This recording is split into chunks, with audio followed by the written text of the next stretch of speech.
안녕하세요. 협찬하는 남자 몽태입니다. 최근 유튜브에서 양팡님의 BBQ 뒷광고에 이어 보겸님까지 BBQ 관련 이슈가 연일 터지면서 화제인데요.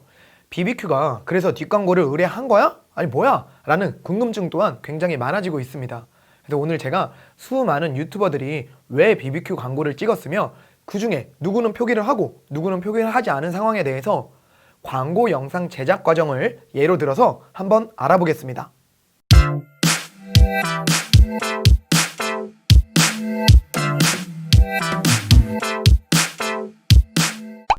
자, 유튜브 광고 제작 과정은 크게 보면 세 가지인데요. 첫째, 크리에이터 확정.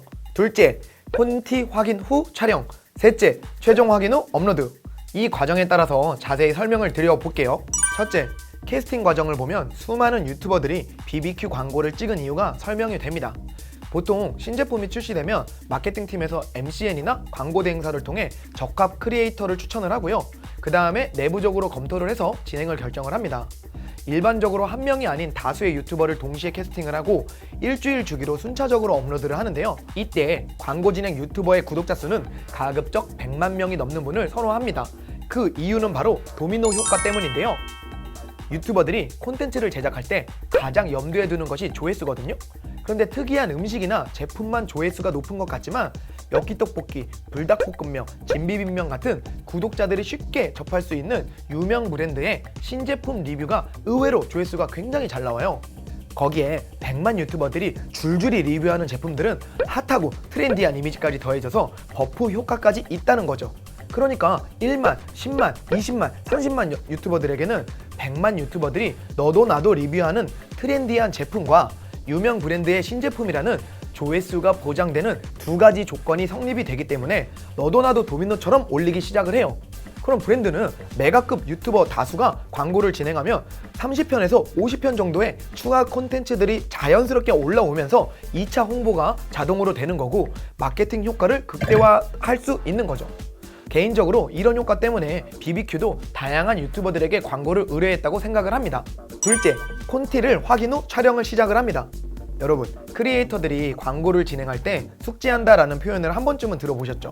근데 이게 사실 어감이 그렇게 좋지 않아요. 그래서 기업들도 구독자들이 좋아하는 컨셉을 선호하기 시작을 합니다. 그래서 제품 정보를 주고 크리에이터가 가진 매력을 듬뿍 살려서 자연스럽게 해달라고 많이 하거든요. 그래서 크리에이터들도 숙제 느낌 안 나게 자연스러운 본래 모습을 담으려고 애를 써요. 이후 제품을 사시거나 분석을 마친 크리에이터가 콘티를 보내줘요. 자세하게 주는 분들은 스크립트 통으로 보내주시는 분도 있고 아니면 집에서 친구랑 놀다가 배가 고파서 시켰습니다. 혹은 아프리카 방송을 하다가 야식을 먹어보겠습니다처럼 아무리 못해도 최소한의 상황은 광고주에게 전달을 하고 광고주가 오케이 하면 촬영을 들어가는 거죠. 근데 이 부분에서 뒷광고가 이루어지지 않나라는 생각을 하실 거예요. 근데 여기서 말해버리면 시청 종료하실 거잖아요. 그래서 조금만 더 재밌는 사례로 바로 뒤에 말씀드리겠습니다. 셋째, 가편집 영상 확인 후 최종 업로드를 합니다. 자, 이제 콘티대로 영상 촬영을 했어요. 그럼 가편집된 영상을 보통 광고주에게 보내거든요. 그러면 콘티 자체가 상호간에 합의가 된 거라서 콘티와 크게 다르지만 않으면 보통은 오케이가 되는 거죠. 굳이 이야기하자면 음식 먹는 장면이 너무 짧아요. 혹은 광고 소개가 너무 딱딱합니다. 등 이런 이야기를 해요. 왜냐면 제품 홍보를 목적으로 수천만 원을 주고 또 잘못된 내용으로 올라가면 브랜드 이미지도 큰 손상이 되기 때문이죠. 자, 여기까지가 일반적인 브랜드 광고의 진행 과정인데요. 제가 가장 의아했던 사실은 논란의 BBQ 신메뉴 4종 광고를 유튜버마다 다르게 광고 표시를 했다는 거예요. 먼저 뒷광고로 밝혀진 유튜버를 살펴보면 양팡님의 경우 아프리카 TV에서 BBQ 신메뉴 4종 먹방을 할 때 그 시청자가 숙제 아니냐라고 질문을 했는데 내 돈 8만 원 주고 숙제 소리 듣고 있는데 무시하고 먹을게요 라면서 이야기를 한 거죠. 그런데 알고 보니까 광고 영상이 이미 밝혀지면서 지금 굉장한 이슈가 되고 있고요.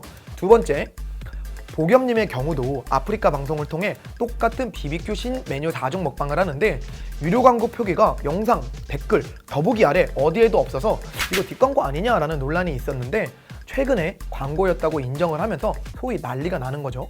자, 이제 유료 광고 표시를 한 유튜버들을 살펴보겠습니다. 날짜별로 볼게요.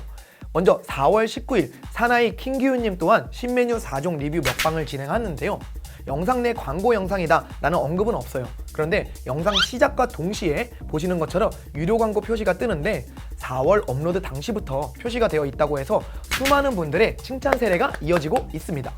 다음은 4월 30일 업로드된 윽박이님의 BBQ 광고 영상을 보면 유료 광고 표시는 물론이고 영상 내에 BBQ 광고가 들어왔다며 오늘은 정말 잘 만들어야 한다면서 4종 세트를 직접 만들어보는 콘텐츠를 선보였습니다. 마지막으로 4월 26일에 박꿈남님께서 BBQ에서 신메뉴 4종 세트 광고 제의가 왔지만 산채에는 배달이 안 돼서 직접 만드시는 영상을 올리고요.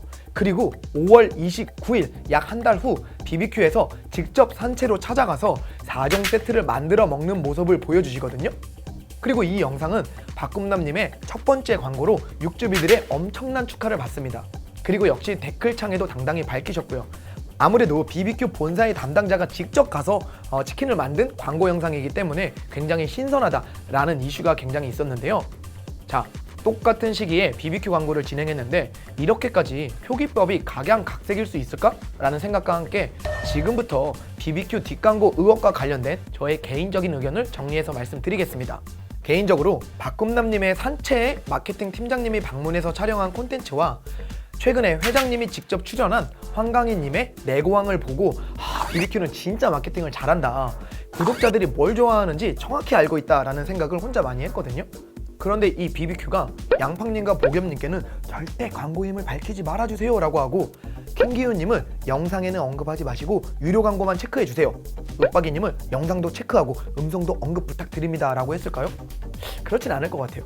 산채에 직접 찾아가서 닭을 튀겨버리는 기획력을 보여준 BBQ가 유독 양팡님과 보겸님만 뒷광고를 해서 얻을 게 저는 전혀 없다고 생각을 합니다.